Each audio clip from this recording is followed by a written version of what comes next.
I understand why people would do drugs now. I remember during the DARE program in middle school, they had like made us wear those drunk goggles, and they would have like bags of like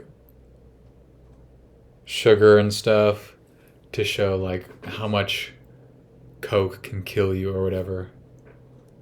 And like doing drugs is a big deal, but the problem with telling kids like not to do drugs is that it's not particularly helpful because you're not telling them what to do instead. Like, okay, don't do drugs, but what do I do instead? Because maybe they don't do drugs, but now they are addicted to porn, or they're addicted to video games. They're addicted to overeating, addicted to sugar. Like, you can get addicted to so many other things besides illegal substances. Um, but anyways, like, now that I've been living on my own for about a year and a half now after college, excuse me, like completely alone, no roommates, no family within my entire state, no friends in my state, I can understand why people do drugs. Like, I can see why you would do it because it can be very emotionally painful, like being an adult and being alone. Like, I have to get myself out of bed. I have to take myself to work. I have to take myself to the doctor. I have to take myself to the grocery store. I have to take myself to go shopping to get clothes.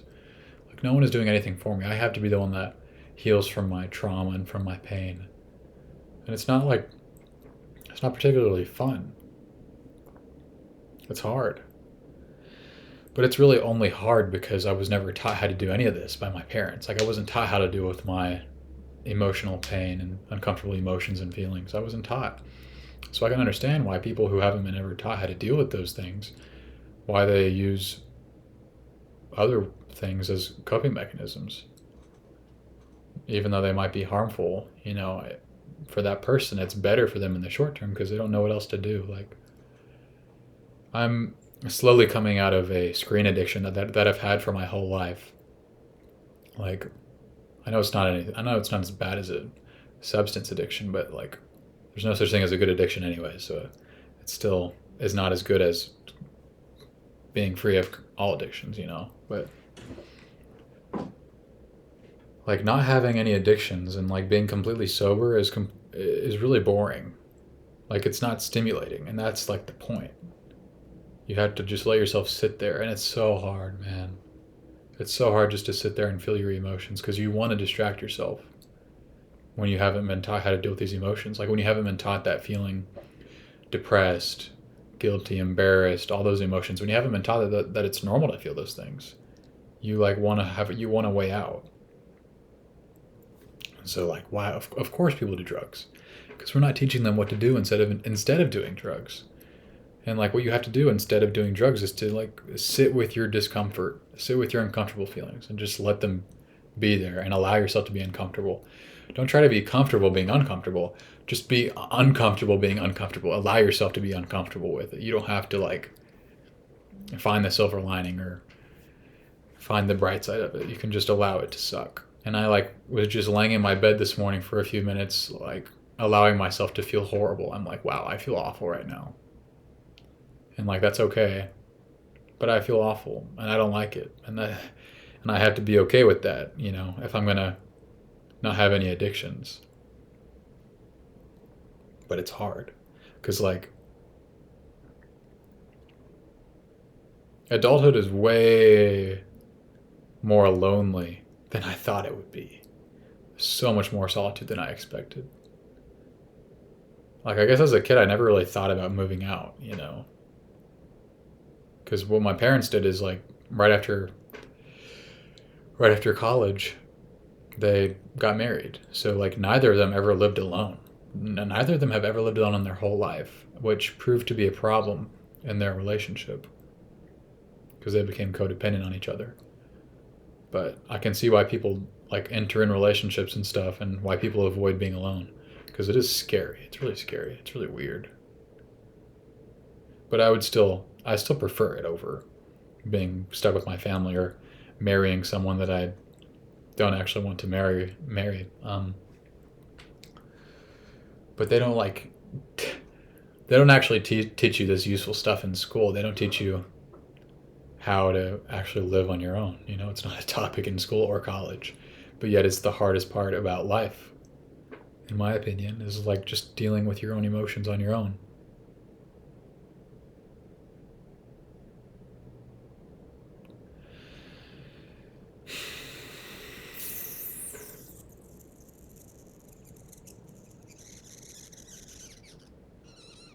But yeah, we shouldn't demonize people who do drugs. Like, instead of that, we should actually teach them how to live. People that have addictions, just teach them what to do instead. Like, telling them to stop doing drugs and to stop being addicted doesn't help anybody. Like, even if you get them to stop doing the drug or the addiction, like, you have to actually replace it with something positive.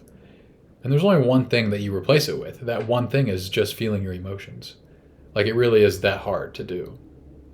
But if people could just be taught that, like, that's all they need to learn to do is just to sit and feel their emotions, no matter how uncomfortable they are, and to think their thoughts, and to allow them to be there.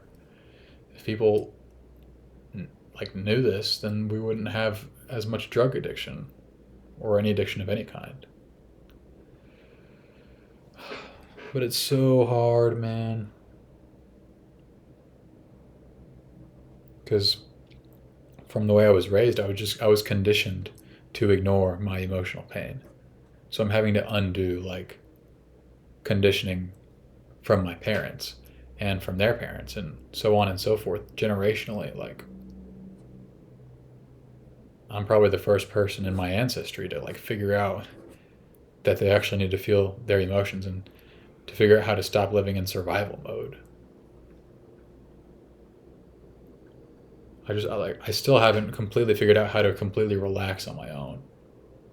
And I know I should be relaxed. Like, I don't have anything threatening me right now. I should be able to lay down and just relax.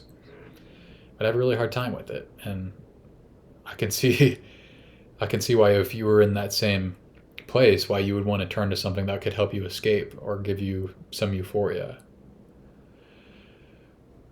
Unfortunately, though, that stuff only works in the short term. And like, if you want to relax yourself, relax your body, you have to be okay with not being relaxed. Because in order to eventually get to relaxation, you have to let yourself go through stress. You have to feel it. You have to feel the stress and let it work itself out.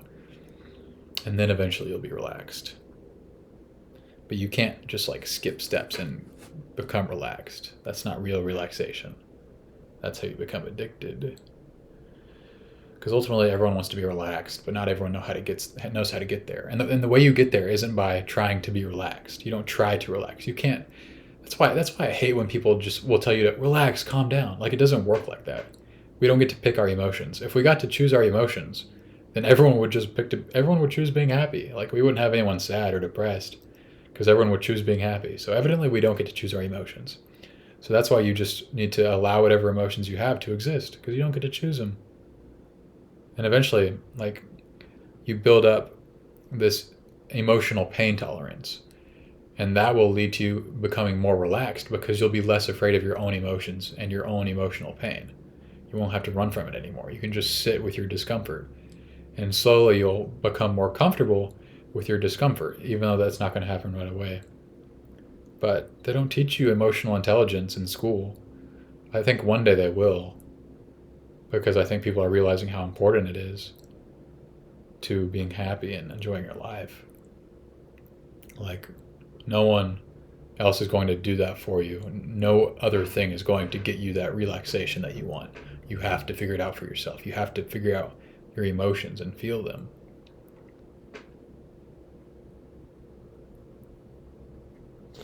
But man, it hurts. Like, emotionally and physically, it hurts to deal with your emotions. Like, I get a headache from it. And I can see why people would get addicted to like Tylenol or Benadryl, because like dealing with your emotions is physically painful. But I want to build up that pain tolerance, because I know it's going to take me farther in life. I'm going to be able to be useful to myself. I'm going to be able to be happy when I wake up and be relaxed. Like, things aren't going to phase me quite as much as they used to. That's what it's all about, building up that emotional pain tolerance. But in order to actually build up that tolerance, you have to feel the pain. It kind of does play into the motto of no pain, no gain. And it's like, people are willing to buy into that for physical pain when it comes to working out and being in the gym and stuff, but they don't buy into that for emotional pain. People tend to avoid emotional pain. But it's the same thing with emotional pain. Like, you need to feel the emotional pain that you already have in order to actually gain from it.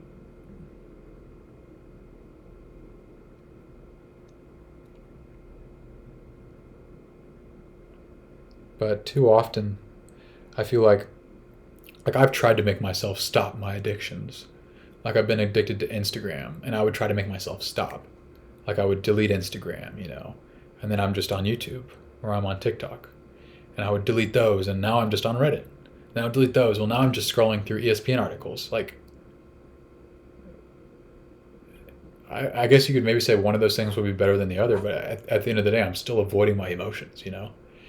And that's what happens with anytime you just stop doing an addiction. It's not as simple as just stopping. Like, you have to actually do something else instead. And that's hard. It is hard. But ultimately, your emotional pain only hurts because you don't want it to hurt. It only hurts because you don't want it to. Once you actually start feeling your emotional pain, it doesn't hurt anymore, because your body doesn't have to keep producing the pain to get your attention. Once your body has your attention, it doesn't have to make the pain anymore, because you're already locked in on it. But yeah, like, the thing that you actually need to do instead of being addicted and instead of indulging in your distractions is to feel that pain that you're avoiding. Figure out what it is. Be curious about it. Don't try to judge it and make assumptions about it. Just feel it. Let your body take you to that place, emotionally and mentally. Feel that pain in your chest and stomach and behind your eyes and in your head. And eventually you'll get there, but it doesn't happen overnight. And don't be hard on yourself whenever you fall back into your addiction. It doesn't happen overnight. You can go slow. The addiction isn't the problem. The addiction is helping you in the short term. So the addiction shouldn't be your enemy. You shouldn't have any enemies. It's just you. It's just you. So just feel your emotional pain a little bit.